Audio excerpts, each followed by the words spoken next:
O programa A Polêmica de hoje recebe a assistente social e travesti Amanda Pereira e o professor de História e homossexual Rafael França. Durante o programa, os entrevistados abordam a diversidade que atualmente é vista no cenário político, econômico e social. Amanda revela as dificuldades encontradas pelos travestis. Rafael, que coordena um projeto em Campos para levar informação a este grupo de pessoas, mostra de que forma a sociedade pode ajudar a combater o preconceito e a discriminação. Doenças sexuais, tratamentos hormonais, prostituição e outros assuntos que envolvem a diversidade sexual. Estes são os ingredientes de mais esta edição de A Polêmica. Estamos começando mais um programa A Polêmica e hoje o tema é diversidade. Antes de apresentarmos os nossos entrevistados, vamos ao nosso Fala Povo e a pergunta é: sexualidade é um assunto público ou deveria ser um assunto privado? Poder ser discutido, sim, né? Dentro da normalidade, dentro do bom senso, da ética. Eu acho que seria privado, né? É porque é de cada um, né? Você trataria da sua forma, do jeito que você pensa. Eu acho que deveria ser privado, né? Porque nem todo mundo precisa saber, tipo as crianças, né? Tem uma certa idade que tem que saber, mas, né? Aberto. Porque apesar de nós estarmos no século XXI, ainda falta muita informação, principalmente com os jovens. Eu tenho um filho de 16 anos que está se iniciando. A gente conversa, mas eu acho que a falta de informação ainda é muito grande. Eu acho que tem que conversar em casa, com os filhos. Eu acho isso. Nós estamos com o professor de História, Rafael, e a Amanda, que é travesti e assistente social. E a primeira pergunta que farei para eles se refere ao Fala Povo, a questão da discussão da sexualidade no âmbito público ou no âmbito privado. É uma questão pública. Eu acho que cada vez mais. Historicamente, tentou-se fazer com que a sexualidade fosse restrita ao âmbito do privado, né? Mas em nome disso muita violência foi feita e muita gente até hoje é assassinada por conta disso.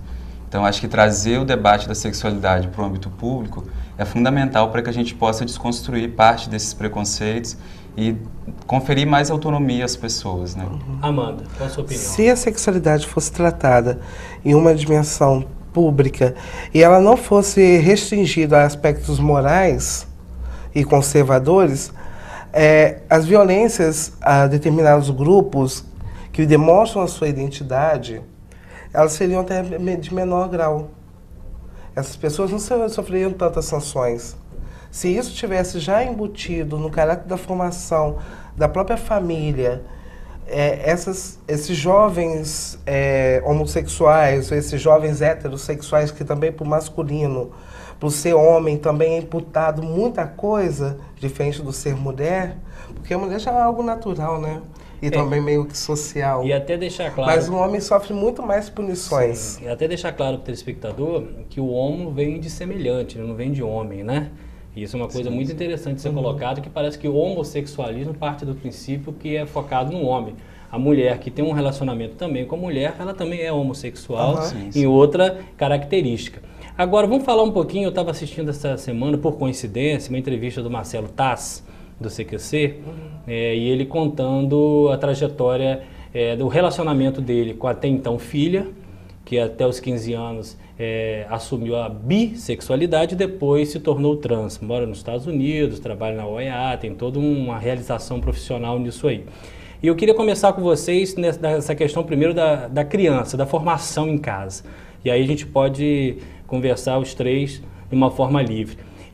Essa identificação, esse reconhecimento, como é que os pais precisam, na opinião de vocês, tratar essa identificação? Porque pai que conhece realmente os filhos já começa a identificar desde cedo a possibilidade do filho ter uma opção sexual em tese que saia dos parâmetros, vamos dizer assim, tradicionais que a sociedade entende que seja. Como é que vocês veem essa questão desse âmbito familiar? Então, eu acho que primeiro a gente tem que ter um cuidado muito grande, né? Porque a gente passa por um processo de sexualizar e estereotipar o comportamento das crianças. Então, se um menino ele tem um comportamento dito feminino, aí fala que ele é a bichinha, que ele é a mariquinha e que ele vai ser viado quando ele crescer.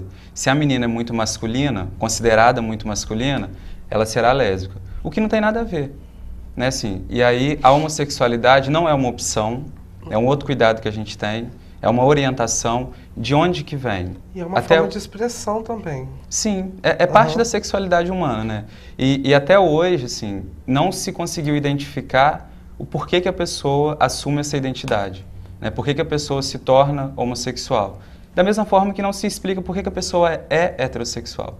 Então, eu acho que o caminho que a gente passa não é buscar um entendimento sobre a origem da homossexualidade, por que a pessoa é... Há estudos, inclusive, que dizem que até os 3 ou 4 anos não há sexualidade definida.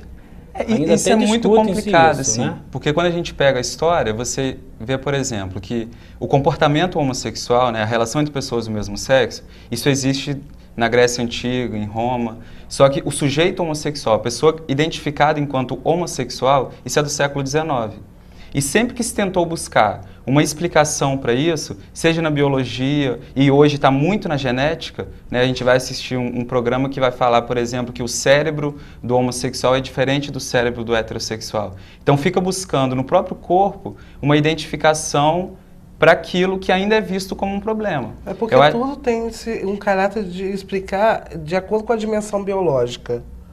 A questão biológica do cérebro do homem é maior e o cérebro da mulher é menor. O que é mentira. O que é mentira. Todos os seres humanos eles têm uma capacidade teleológica para poder reproduzir, para poder se pensar e para poder se materializar no meio. É por isso que somos seres humanos pensantes. Né? É por isso que nós estamos... Difere a gente dos outros seres vivos. Vamos colocar assim, já que a gente tem essa questão de comparar tudo no biológico, nós estamos no topo da cadeia alimentar. Nós conseguimos manipular as artes, a ciência, a gente consegue manipular os outros animais com menor grau de racionalidade, a gente consegue domesticar, consegue domar, enfim. Então, se a gente tem essa capacidade, por que não a gente não teria a capacidade de tentar, pelo menos, respeitar essas dimensões do plural? Por que ainda tratar a sexualidade humana como algo cheio de pudor, como algo menor e como algo que menospreza outros?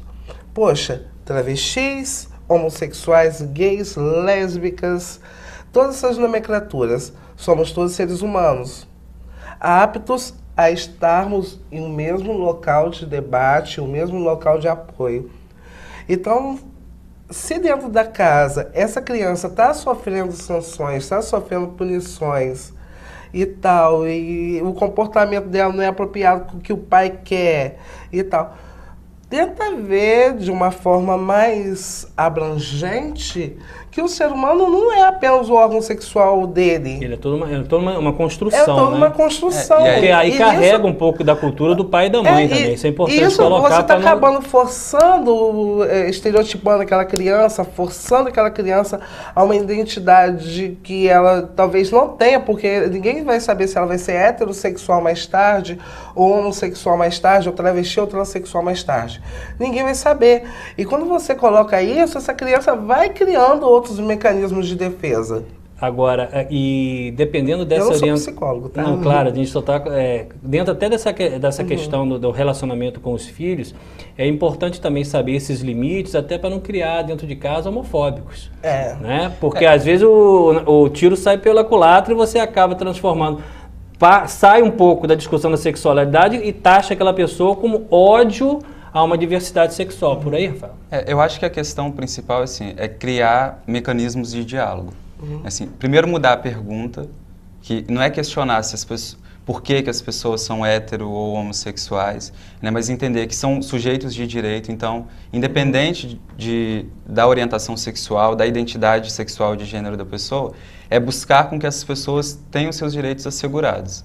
Né? E no caso das crianças e adolescentes, é que a família seja acolhedora, né? Seja um espaço de diálogo, e aí muitas vezes é fato que a família não está preparada para receber ou para conviver com uma criança. Não, totalmente, né? Porque os pais, eles são parte dessa cultura também. Claro. Então aí é importante ter um apoio para essa família. E aí no Rio, por exemplo, tem o Rio Sem Homofobia, né? Que é um 0800, posso falar um número? Pode, claro. Que é o 0800 2345 5678, que as pessoas podem ligar para fazer denúncia de violência ou também para tirar dúvida, para ter alguma orientação, porque muitas vezes os pais ficam muito assustados, né, quando um filho se identifica como gay ou como lésbica ou travesti ou transexual. Porque a priori os pais eles vão pensar assim, nossa, meu filho ou minha filha vai sofrer sanções, ou meu filho ou minha filha vai viver somente no caminho da marginalidade, etc. e tal. E você pode notar que não é bem assim.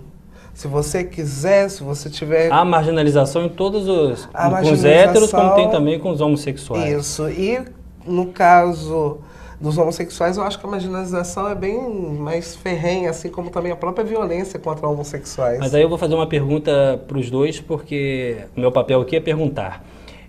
Partindo do princípio que vocês tivessem filhos, vocês passam para mim pessoas muito resolvidas quanto à sexualidade de vocês.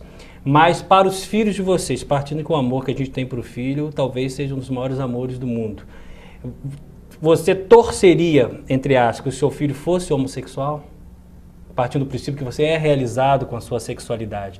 Você teria um filho, na sua opinião, bem resolvido em termos de conflitos na sociedade? Você não teria nenhuma... Se hoje você pudesse escolher, meu filho pode ser homossexual, você fala assim, eu quero que ele seja.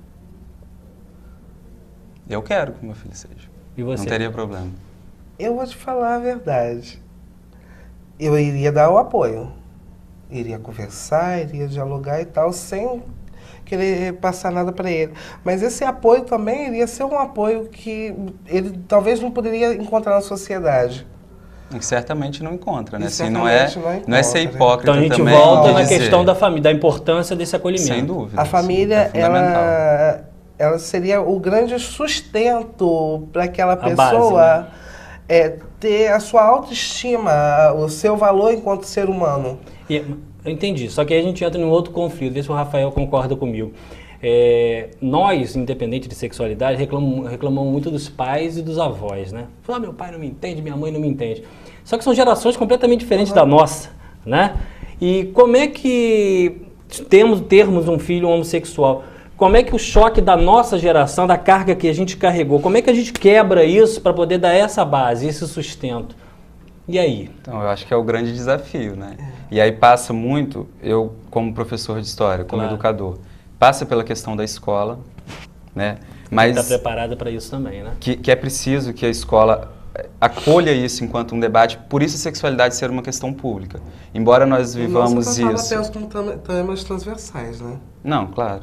Embora nós vivamos isso no âmbito do particular muitas vezes, eu acho que é uma questão pública porque se isso não for trazido para o debate, nunca a gente pode chegar a identificar isso enquanto um problema, né? E aí no caso dos pais, os pais muitas vezes não sabem lidar. Só que os pais já estão com a sua vida instituída. Sim. A criança não. E aquela criança que sai da escola, aquela criança que é expulsa de casa, aquela criança que acaba, né, chegando a um processo de suicídio ou indo para outros espaços em que ela fica vulnerável. Então, cabe muitas vezes é imputado, eu acho, uma culpa ao gay, ou à lésbica, ou à travesti transexual, né, que é muito violenta, que aí quer escrachar para todo mundo, só que ninguém entende o processo daquela pessoa também na sua Constituição. Né, porque esse grito é um grito, às vezes, até de ajuda, né? E de resistência também, de falar, olha, eu estou aqui, eu tenho direito, né, porque muitas vezes, por exemplo, no caso das travestis, que a gente vê, e isso vários trabalhos demonstram, que com 12, 13 anos, né, nessa idade, no começo da adolescência, que muitas vezes tem o processo de começar a viver essa feminilidade, ela é expulsa de casa, a escola não acolhe também, e aí qual o espaço que essa pessoa pode ter? Fica sendo marginalizada, dentro de um procedimento. E ainda é culpabilizada, né, de dizer que a pessoa está escolhendo aquilo, que a pessoa... Então, é um processo complexo, né, e que é importante ter esse acolhimento da família, sem dúvida, mas não só responsabilizar a família, né, tratar como uma questão pública, né, como uma questão de política pública que precisa ser feita, que é uma coisa assim que a gente tem, que hoje eu acho bastante grave, a gente vê nas últimas eleições, que vamos conversar sobre isso. Parte da bancada. E aí o problema não é a religião, isso que as pessoas precisam entender. O problema não é a religião. O problema que eu vejo é quando as pessoas usam a religião para impedir com que os outros tenham direito. Perfeito. Porque falta o caráter do Estado laico, esse Estado de direito, esse Estado em que engloba toda a sua população. E essa população sem discriminar credo, sem discriminar religião, sem discriminar a orientação sexual, a identidade. Uma sociedade literalmente livre, né? Uma sociedade... Livre de pensamento, pelo menos. Pelo menos. Que é o que estão querendo, tenta se tolir sempre, sim, né? Que pudesse ter um diálogo, né? O mínimo é isso. Nós vamos ao intervalo, estou aqui com o professor Rafael e com a assistente social Amanda. Nós vamos ao intervalo, daqui a pouco a gente volta.